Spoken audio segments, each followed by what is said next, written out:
you've been through, I mean, you're still a super young guy, but you've been through a lot in the last 24, 30, 36 months. I mean, you're moving at light speed.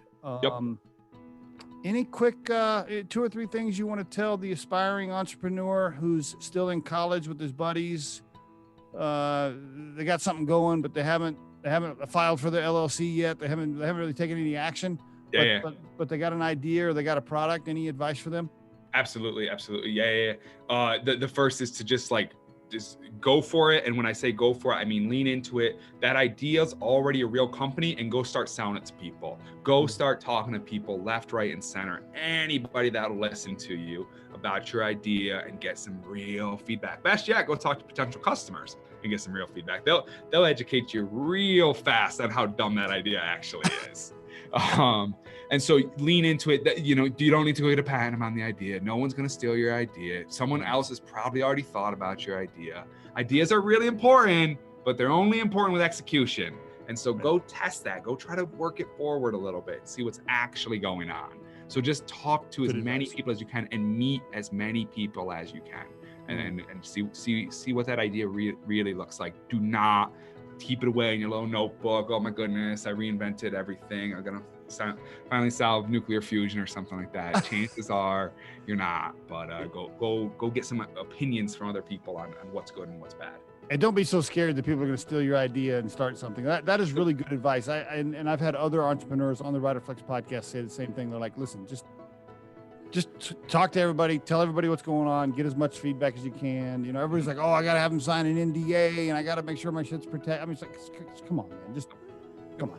But it's scary. It's scary. And I don't want to downplay that either. And especially in the early stages, the idea makes up 100% of the company until you start executing. And eventually the idea is only 5% of the company, or hopefully 1% of the company in the marketing and the brand and the technology, all these other things. But in the beginning, it's everything. So you want to hold on to it. Right. But yeah, one piece of advice that a mentor of mine gave me was, and I'm starting to not do this now. I'm too busy to do this. But he said, take every single meeting you can get until you really feel like you can't do it anymore. But you talk to every single person that is interested in talking to you until you break. But yeah. Good advice. Any early advice now that you've had a little experience raising cash? Anything you want to tell the listeners on cash raise?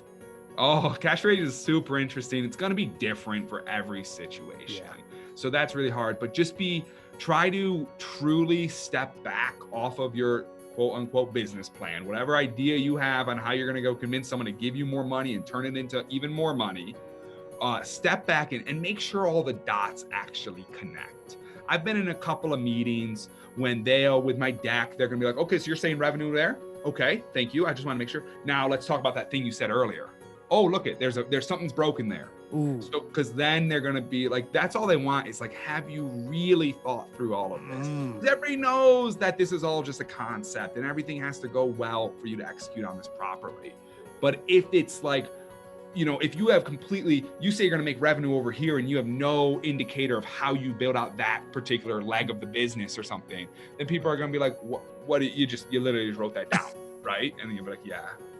Yes. So like just really step back and try to make the plan actually coherent and keep bouncing around of like, okay, now I thought about this. How does that relate to what I thought about before? And then iterate. Because sometimes people are just linear and they don't clean that up. And it turns out there were some holes in their plan. If you think today's tip or guest interview can help someone please share this with them. If you've enjoyed today's episode, please subscribe to our channel and hit the like button. The Riderflex podcast features entrepreneurs, business executives, and the stories behind how they got there, as well as daily tips on career advice and job interviewing. You can visit riderflex.com to learn more about us and get information and pricing on the recruiting and consulting services we provide. Thanks so much for listening and have a great day.